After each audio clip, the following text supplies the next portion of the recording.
32 minutes past the hour. Welcome back to Sunday Live here at Citizen Television. On to our first feature of the evening. And with the latest hike in fuel prices, Kenya now has the 12th most costly fuel in the country, with a litre of petrol on average retailing at more than 200 shillings. Also deep is the pain at the pump that motorists are finding it hard to keep their engines running, and ordinary Kenyans are being forced to dig deeper into their pockets. Subsequently, illegal fuel products are now being smuggled into the country simply because they are sourced at cheaper prices. Well, Patrick Igunza was in the border town of Moyale, where the business of illicit fuel from imports in neighboring Ethiopia is booming. Kenya, East Africa's economic hub.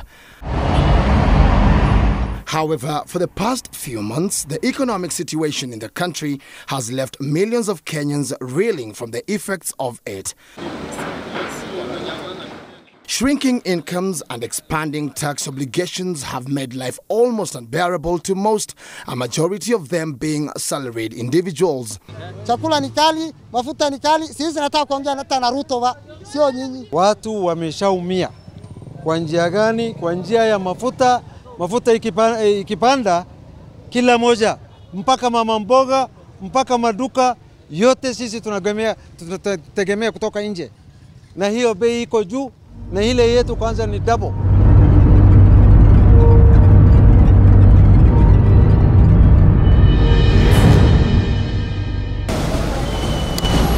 For an ordinary Kenyan motorist, having a vehicle on the road equals digging deeper into one's pocket.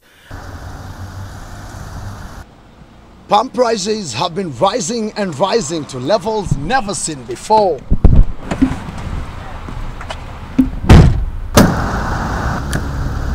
And the government says we should prepare for tougher times ahead. Sasa ukishinda kutoka ya asubuhi mpaka jioni, bei ya mafuta imeongezeka, si uchipe kisima yako. Dunia mzima tunajua bei ya crude oil imeenda juu. No one better understands this than Man Njaro, not his actual name though. He is an online taxi driver who has been in the business for over 4 years. Umepewa uende 2 kilometers kuchukua mteja. Alafu aende 2 kilometers ilipisha 190. Apewe discount ya 40 bob. Ibaki 150. Hii 150 bado kuna commission yao watacharge. Unabaki na about 100 bob. Na umetumia mafuta ya 211, about 1 liter. What business is that? It doesn't make sense. It doesn't really make sense. His is a cry that's shared by many taxi operators. The once lucrative occupation is now a job option that just helps them make ends meet day in, day out. And especially watu wa online, wamekuwa most affected. Unajua sisi hatuna union, so tunaweza complain. Watu wa matatu wanaugana tu wana adjust their price. Sisi tunagojea paka wale watu wafanye, and they are not doing it. Many are now forced to shift from living to just simply surviving. Sasa hii imewachosha tu, mtu anaamuka tu because you don't have any other choice. Utakaa kwa nyumba. It's an adjustment that calls for a drive from the country's capital to Marsabit, Kenya's biggest county, over 530 kilometers away. We are in the border town of Moyale. Residents experience far higher fuel prices than other parts of the country, and they have found ways to survive. Plastic bottles here, plastic bottles there, some small, many large. If you thought this was water or even cooking oil, then you are mistaken. These are petroleum products. This is diesel and petrol being sold along the streets of Moyale. Mafuta tunatoa gambo ile hii ya Kenya imekuwa bei kali sana. Tumeshinda hata hatujui tunafanya aje. Unusual as it may seem, these are common sins in Moyale town. Afadhali mimi niweke ingine ya Ethiopia ndio iko sawa na mimi. Inarudishia faida na iko sawa. Siwezi weka petrol station. Residents have embraced this fuel consumption habit whose source is neighboring Ethiopia. Sasa tunapita side ya Ethiopia ndio tuende kuweka mafuta kwa hapa tuko expensive. Na si makosa mwenye kuleta mafuta hapa. Ni policy tumewekewa na serikali. Minister of Trade and is making fun of it as if it is nothing. Most of the traders here are women and they are not complaining. Business is booming. Nauza mafuta ya Ethiopia 20 liters ni 2,800. Nauza hapa Kenya faida ni 200 tu. Siku nyingine faida ni kubwa, ikipanda faida ni kidogo, ikishuka ni faida ni sawa. The sheer number of bottles displayed by the roadside being a clear indication of the high demand for these fuel alternatives. Huyu sasa kwa hapa atafanya kazi gani? Unaona? Na mandudi ndio hizi zimejaa kwa stage yake.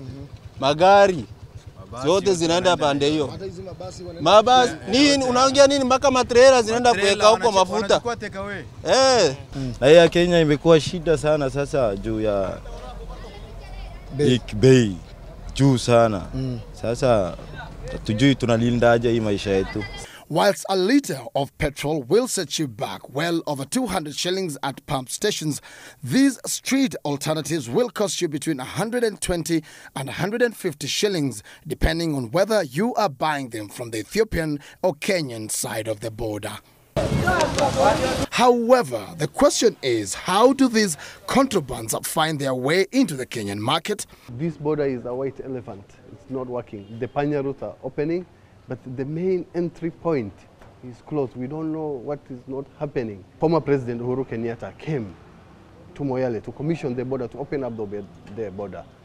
In a couple of days' time, it was again closed. Then Panya route, the evacuation route was opened. And while this economic situation is proving to be beneficial to a number of individuals within the value chain, there are those who feel like it is gradually pushing them out of business. We were the first one to be licensed brand for rubies, so we thought the opportunity will be huge because there's trust with the brands more than the private-owned one. Mohammed Abdullahi has been running this fuel station for over 3 years now, but competition from the smuggled fuel is giving him sleepless nights. Anyone can sell fuel in Moyale, from mamambogas to kinyozi, to M-Pesa shops, to cafes, to small businesses, kiosks. Everyone sells fuel. According to him, these street displays are just a tip of the iceberg. Those that we are seeing displayed in every shop do not mean the quantity that they have. So even if now you came today, if you ask them, I want to fuel my car, you can fuel from any kiosk now. And now his business is at the brink of closure. Mahitaji ya kazi katika upande wa kulipa wafanyikazi, katika upande wa kulipa zile bills ambazo zinatakana kama stima, maji, ikiwa imefika kiwango ya kwamba unatoa kwa mfuko yako, hapo sasa unajua kwamba kazi imeisha. It is a situation that is replicated across Moyale town.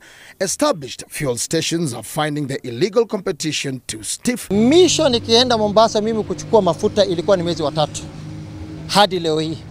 The same yes, haijaisha.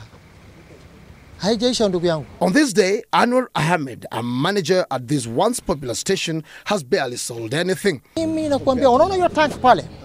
Hiyo tanka iko pale. Nikiwa naanza, nilikuwa namaliza kwa wiki 3.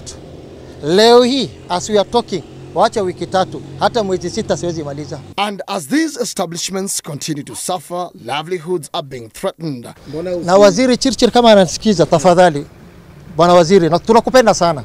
Nasikia ulituambia more is coming. So more is coming means that in the coming month, hii itachange itakuwa 300 na. Are you expecting me to suck all this stuff? Si nitawavuta? Si inabidi. Na wataenda wapi? Tuko na gari ya 18,000. Inabeba 18,000 liters. Hiyo gari tumeweka parking kwa sababu haiwezi lipa dereva. Dereva anaenda kwa mwezi mara moja na anataka pesa 50,000 kwa mwezi ama 40,000 huwezi ukamlipa. Tumeweka parking. For these dealers, all their hope is now on the government. A country with no port, their fuel is cheaper than a country ambaye iko na port. There's a time even EPRA visited us and we talked about this issue. We raised the issue with them and it's something that they are seeing, but now nobody is there to help us. Back in Nairobi, we visited the Energy and Petroleum Regulatory Authority, EPRA, for a response. But our efforts to have an interview with them proved futile. Instead, an email response was sent to us, the authority refuting the trading of illegal petroleum products in the country, saying its continuous countrywide surveillance has resulted in high level of compliance. Gradually, these illegal fuel products are now being adopted by long-distance buses and trucks, most of which are headed to the capital city. The availability of the fuel on roads many kilometers away from Moyale is a testament of how fast they are selling. Ngabi mama, shika. 150. Asante. Patrick Igunza, Citizen TV, Nairobi.